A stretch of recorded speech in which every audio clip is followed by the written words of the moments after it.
Welcome back to Cricket Aviation. My name is Jim Payne, and in this video we're going to go over the final installation of brakes on a CriCri. Now I am deviating from the plans a bit here in that the original plans called for installing cable brakes, and I've upgraded mine to use hydraulic brakes. Now using hydraulic brakes does pose a few challenges in that we need to figure out how to get a single hydraulic brake lever to actuate two hydraulic brake calipers, which requires a splitter, but we also need to figure out how to properly route the hydraulic brake line to the top of the control stick and still allow for full movement of the control stick while you're flying, and make sure that that brake line is secure enough that it's not going to chafe and fail over time.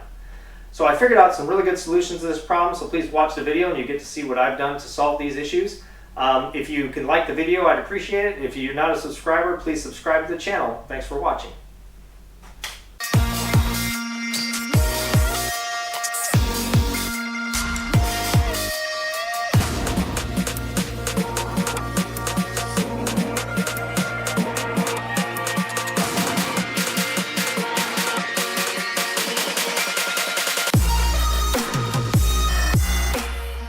So I'm starting to work on plumbing all the brake lines. I have the brake handle installed on the stick. I've had that on there for a while, but I've never run any of the brake lines from here to the brakes. And I do want to do that before I start installing the fuel tank, because those connections need to go down underneath the cross tube here. So what I started off doing is I drilled the hole locations according to the plans of where the two brake lines should go in if you're using the mechanical brakes. And since I'm just using the hydraulic brakes, I'm just going to use the same locations because it still needs to be a hose sort of cable, needs to go through the same spot. So what it's supposed to be is 110 millimeters from the center each direction. You're supposed to drill a hole down in, obviously in front of frame 4, but behind the connections for the belly fairing, which are those nut plates that are down there. That's where the screws come through for the front of the belly fairing. So this kind of has to snake right at the curved part at the front part of the belly fairing. So I drilled a 1/4-inch hole in each one of those locations. One's over there, one here, and then the plans kind of show the skin kind of bent a little bit so that you can get these lines to kind of go horizontal almost immediately once they get through that hole. So what I did is I drilled the 1/4-inch hole, and then I used the end of the drill bit from underneath and just bent the hole over so that I could get a little bit of a lip on the top and a little bit of a lip bent down on the bottom, and it makes it so you can almost put the hose in horizontal, which is nice. So I ran this hose under here. I came through the brake line hole that's here. There's one in the front and one in the back of the landing gear supports. I just ran it down the front. I just put some tie wraps on there temporarily, and then this is the connection to the brake, and I need to put a fitting on there, and this will go like so, and then this, most of this will get covered up by a wheel fairing, a wheel pant. So again, I'm just trying to route these up into here. Now, one of the things I had to look for, and it took me a long time to find one, was a T to be able to connect the left and right brake to a single line that goes up to this lever here. And this is what I ended up finding. So this is a T that's specifically, I guess, made for these Hopetech brakes, because they do make some brakes for trikes, the 3-wheeled bicycles, like the guys that take you around New York City and have you ride in the back, that kind of thing. So that you could have brakes on each one of the rear wheels on those. They use something similar to this. So the single connection in the middle here will go up to the lever, and then it'll split off over here and over here to each of the right and left brakes.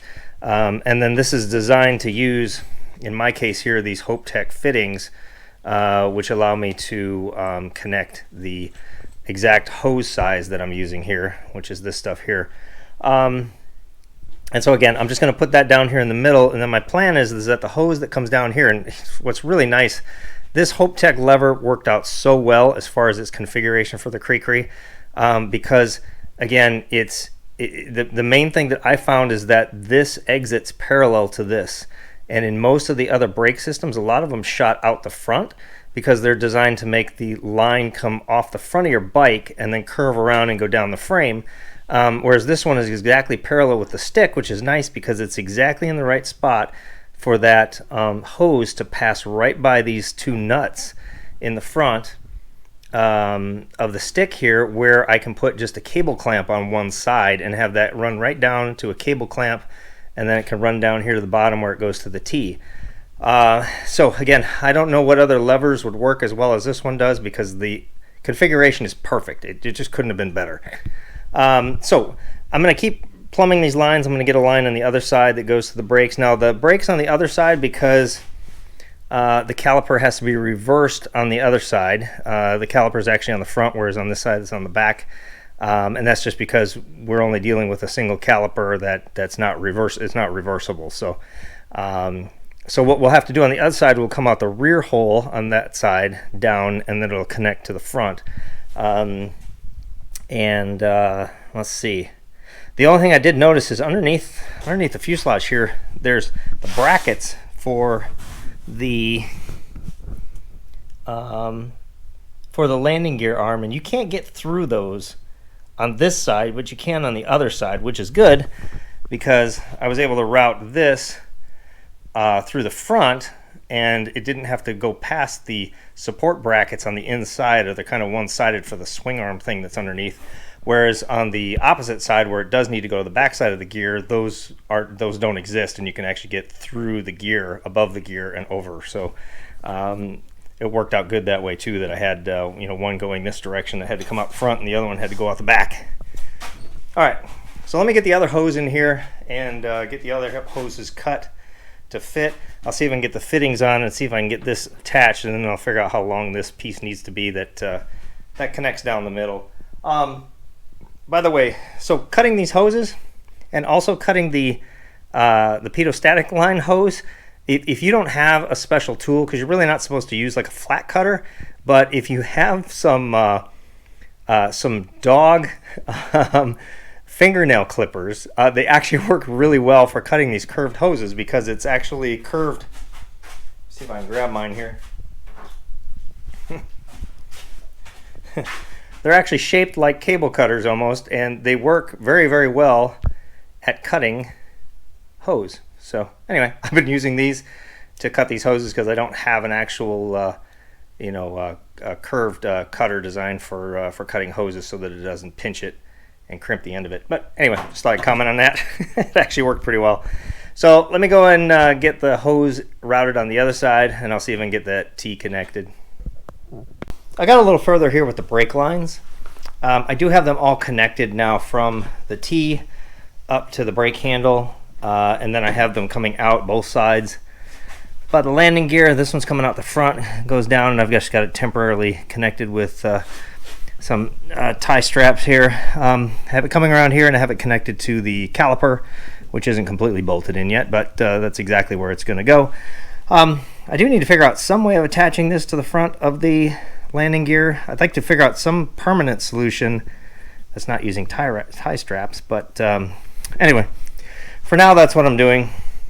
I did the same thing over here on the other side, except that one runs down the back side of the landing gear because the caliper has to be on the front side. So that one is connected. It's connected to the T. Now the only issues I'm having here is that I wasn't kind of expecting some of the issues I'm running into here, but pull this out of the way. So the issues I have is that this hose needs to run down the front here, and I need to secure that somehow, but the stick still needs to move back and forth, which is going to make that hose bend, so it can't be rubbing on anything. I was thinking of mounting this somehow on the bottom, but I really can't, because if you move the stick forward, it has to be able to move down, and if you pull the stick back, it has to be able to move up. So there is movement up and down on that T assembly down there, and some flexing back and forth that causes that to move up and down a little bit too. Now what I'm thinking about doing first here though is this nut and bolt is actually in the way, or at least the bolt is. So what I'd like to do is actually flip it around and put the head on this side, and then have something that I can mount underneath the head that comes around the top and can act like a cable guide that guides that right down the center. That should be a loose fitting with maybe Teflon or something that would allow this cable to run, or this hose to run up and down through it a little bit and move. And I need to do the same thing for the nut below here. Although this nut the position is good, I just need to put something underneath the nut head that allows me to have a centering cable guide there, and I think that'll work pretty well. And I think on the back side of here, I believe if I flip this around and put the nut on this side and the head on the other side, I don't believe the nut will hit the front of the seat here. The bolt almost does. I mean, the bottom of the head is almost right at the top of the seat. But I used a reduced nut size on this side, so I think the head is quite a bit bigger than even the base of this nut. So I don't think it's going to hit. It's not really going to interfere with anything else here. So I think what I'm going to do is try and flip that bolt around, and then try and see if I can get this cable centered on here and see if I can get this connected somehow. This doesn't seem like it's going to interfere with the tank either, because the fuel tank, well, I don't know, it might. The hoses might. I'm gonna have to look at that because there's a lot of stuff kind of getting in the way here. But anyway, let me start off by seeing if I can figure out how to get this hose aligned in the center here. I can make this hose longer. I've got extra pieces of hose. I could cut it longer and push this whole thing down a little bit. But it definitely needs to clear the fuel tank, which I'll have to test fit the bottom of it here sometime in the next day or so. But anyway, it's working out okay. It's not as perfect as I would like, because I'd really like to secure these hoses, but I can't. They're because they're connected to the stick, they're just going to have to flex and move with the stick travel. So here's what I came up with for my cable guide. So I made this little angle before, I drilled a hole in it, and I went to the hardware store and I got some 3/16 inner diameter, 1 inch long nylon bushing stock, basically, and I just put it on the lathe and I cut a slot in it right here where the aluminum is, and then I left the end of it a little bit wider in diameter, and then I cut 4 slits in it with my Dremel tool, and just made it so that this would snap into here, which worked perfect. And then what happens is when you run the brake line through the center of it, of course it pushes the little tabs out and locks it in there so it can't come out. It won't come out now anyway. It'd be very hard for me to get this thing out. It doesn't even really turn in here. So it's nice and stiff, and the hose fits through it nicely. It's snug, but it fits through, but the bolt still fits in here too. I can take the bolt on and off with this in this configuration, so that's good.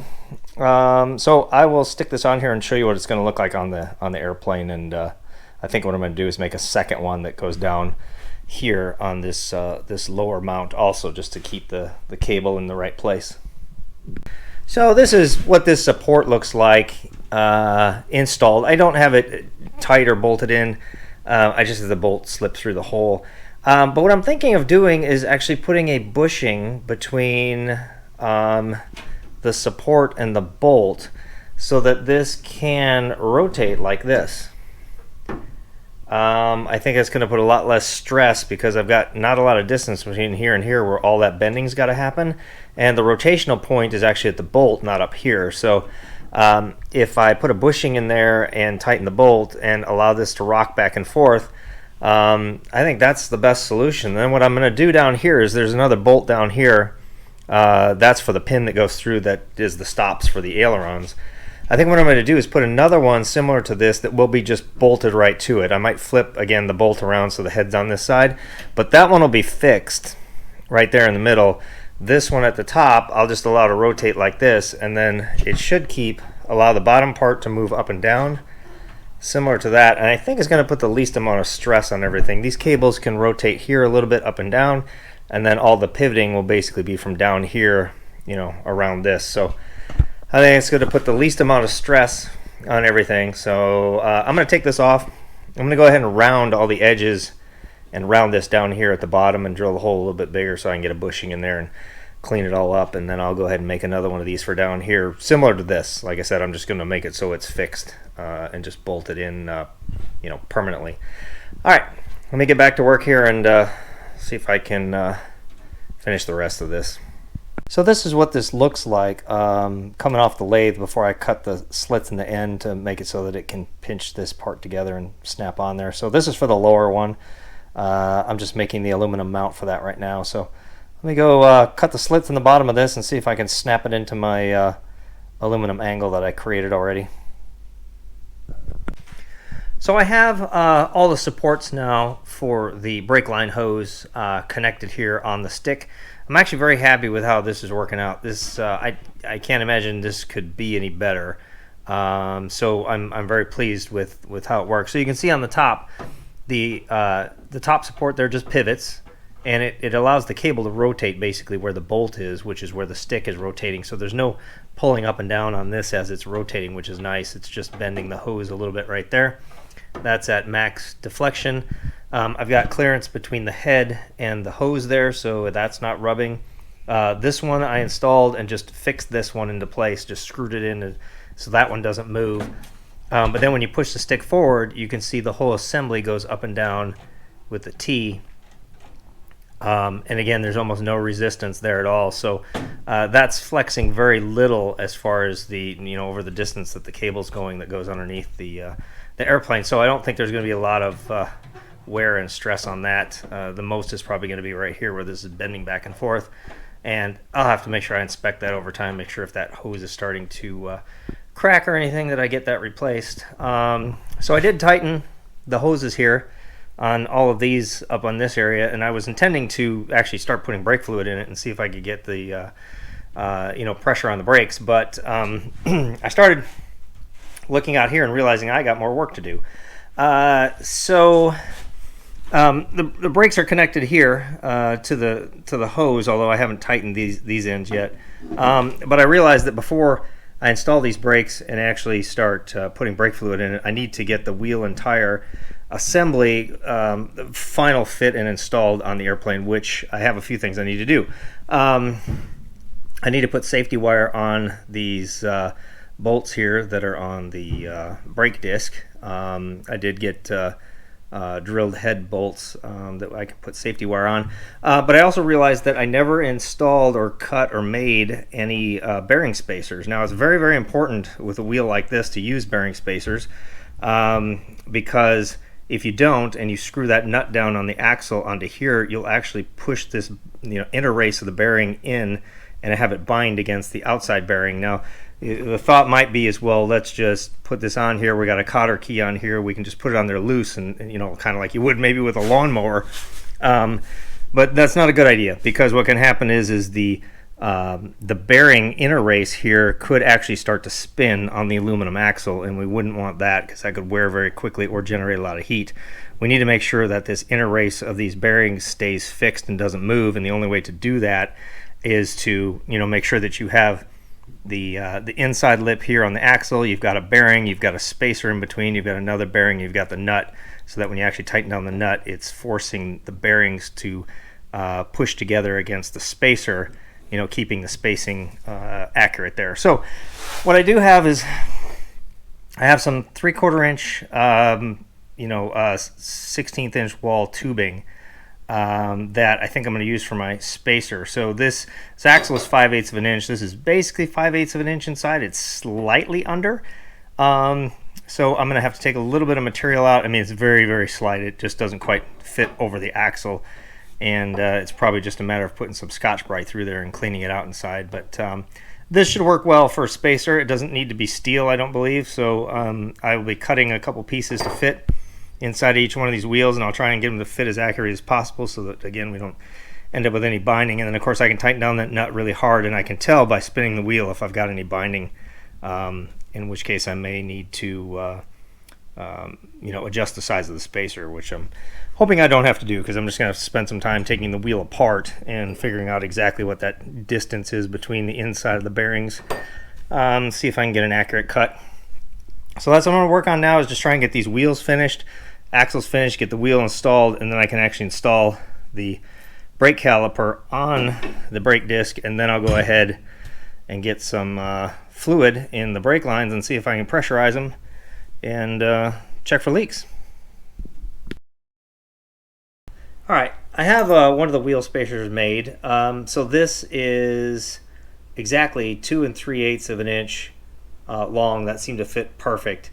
And so I will measure and make one for the other side too, and see if that is exactly what it should be, or if it's slightly different. There's a possibility based on how these bearings were pressed in there. One could be pressed in further than the other. I don't really know. My assumption is that they're seated all the way at the bottom, but 2 3/8 was the right size. I did have to use a 5/8 inch reamer that I had just to run it through here to get it so this would slip over the axle easily. I tried doing some sanding and Scotch-Brite inside, but I could tell it was going to take too long. Now the other thing I did too with this is these obviously have a tube with a valve stem in it, and what I did a couple of years ago when I was messing around with this is I took one of these tubes and I cut the valve stem off and weighed it, and then I created a counterweight for the valve stem just to try and balance the tire a little bit better. And of course this goes over the bolt that goes opposite the valve stem, so that goes over this bolt over here, and this weighs 9.7 grams, which I think was what I ended up getting close to as far as the weight of the valve stem. And then I did spin this up with my air compressor, blowing this tire as fast as I could around in a circle, holding onto it to see if it was getting any vibration or out of weight, out of balance issues, and it seemed to work fine. So so that's what I'm using on this, and yeah, so I'm going to go ahead and put this together, and we'll see if we can get this permanently now on to the axle. So I have both wheels and brake calipers now installed on both sides. I did get the safety wire on my brake rotor. It does take a little bit of patience when you're putting these calipers on to get them so that they don't rub, because as you tighten these screws, it wants to walk the caliper back and forth. So I kind of had to do as much as I could to try and get it so it doesn't rub. Now I don't have any brake fluid in here yet, so we'll have to recheck it again after I get brake fluid in it and actuate the brakes, and just make sure they're not rubbing on each side. But so far looks good. So what I'm going to do now is I'm going to go ahead and start putting brake fluid in it. There's actually a bleeder cap on the end here, and so I'll go ahead and rig up some hoses, I think, to some little glass jars on each side so that I can start pumping fluid in. And I think what I might do is, I don't know if I should do one side at a time or do them both at the same time. I guess both at the same time should be fine, and try and get all the air out of the system. Obviously I've got, you know, a T adapter in the middle, so the fluid's gonna want to go both directions, so I might need to do this a few times to make sure I get all the air out. But yeah, I'm going to start taking the, let's see, I've got to take this off, and luckily this on bolts, it doesn't have to slide off the top. This bracket comes completely off, so I can actually tip this, you know, brake actuation assembly sideways, and then you can take the cap off and actually get to the reservoir that's actually attached on the side of the stick here. To fill that up, yeah, so this cover has to come off here, and that's where you actually put the brake fluid in it. Now the assumption is this is on your bike, and it's of course laying horizontal, not vertical. So, so this is going to be a little bit tricky to make sure that I can hold this in place while I, you know, put brake fluid in it. But we're going to give it a try and actually see if I can get some brakes working on my CriCri. Well, I now have the brakes completely bled and working, and it all went pretty smooth. I just followed a video on YouTube on how to bleed HopeTech brakes, which obviously isn't much different than any other brakes, but I did want to make sure there weren't any specifics about you know, putting fluid in the reservoir and so forth. But what I had to do is, because there really was no fluid in these lines at all, obviously there was fluid in the caliper, or I'm sorry, in the caliper, the line, and the brake handle when I purchased it, because it came as one assembly. But once I disassembled it, you know, all the fluid came out. So I did have to put all new fluid in this, basically starting from the beginning, and get all the air out of the system. So I kind of just worked my way back and forth from right to left. I took this off of the stick because you have to take the screws out of this reservoir on the side, and that reservoir has to be laying horizontal, like it would be on a bike, whereas here it's vertical because it's on a stick. So I took a scrap piece of 3/4 inch tube. I wrapped some tape around it to make it a little bit bigger. I took the hand grip off of the control stick here. I put it onto this, and I just laid it, because it was still connected to the cord here, or the hose here. I just laid it down to the side, and I kind of wedged it between these rubber bands here, and I had attached this brake handle then to this so that I could keep it horizontal while I put fluid in it and could pump. You know, using this, I was able to pump the handle with this laying sideways, and it worked pretty well. I didn't spill any fluid, so that was good. But anyway, I pumped fluid through the right side first until I got all the air bubbles out. Then I went back and did the left side just a little bit to make sure that I didn't have any air trapped down here in the T. Once I finished that, I went back to the right side, bled that again, make sure there's no air in it. Then I went back to the left side and completely bled that one all the way out, so there was no air in that side. And I think I went back and forth one more time just to make sure that there was plenty of fluid in the lines and no air. So I had kind of flushed the system completely out. But now it's working really well. See, I can spin the tire here, and I can pull the brakes. Brakes work. And they work actually quite well. I was a little bit concerned when I first got done because I pulled the handle and I bottomed it out on the control stick here, but it turns out when I was following the instructions on putting fluid in it, I intended to adjust the handle here so it was pushed out as far as it could, and I actually adjusted the wrong direction. So once I went back and then adjusted this, and that's one of the things I really like about this Hope Tech brake arm or brake handle, brake lever here, is that it's completely adjustable, so you can control exactly how far out that handle is that you're grabbing onto to actuate the brakes, and then how far it pulls back and how much gap you have left here. I can pull this all the way back, and I have about, I don't know, maybe 3/4 of an inch, maybe 5/8 of an inch is closer, but I pull it back until the handle is basically parallel with the stick, and I've got full braking there. But I can adjust that all the way till it almost hits here, or I could have this lever out even further if I didn't, if I wanted more distance to grab. But this seems good where it's at.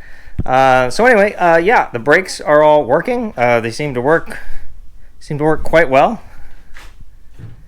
They lock up really well, so I think it's going to work great. I'm very happy with how the lines turned out here. I don't think I could have done this any better, at least to put any less stress or strain on the brake lines themselves. So again, I'm pretty happy with how that turned out. So as for now, I'm basically going to say that the brakes are done. I'm not really going to do anything else with them. I did want to comment though, I am at this point of the build creating a punch list. The punch list is kind of just keeping track of all the little things I find that I can't quite finish. One of the things on my punch list is the seat. I ran out of number 10 washers, and I need to get a washer on this nut and then tighten this side of the seat. The other thing that's on my punch list now is that I need to get washers underneath the axle nuts so that I can build up a little bit of distance in order to be able to get the cotter pin in there to engage the castle nut. So that's another thing that's on my punch list. The other thing that's on there is I need to get new caps, the caps for the air for the tires. One of them was broken. So again, I'm creating a list that I can go back and start finishing all these things and don't have to remember exactly, oh, I got to go back and fix the brakes. Oh, I got to put the axle nuts on and put the cotter pins in them. So kind of limiting the amount of stuff I have to look at in the end and try and figure out that I missed, which would have to be seen on like it's pre-flight inspection. So anyway, for now I'm going to call the brakes done. Again, thank you for watching the video. If you're not a subscriber, please subscribe to the channel, and I'll see you on the next one.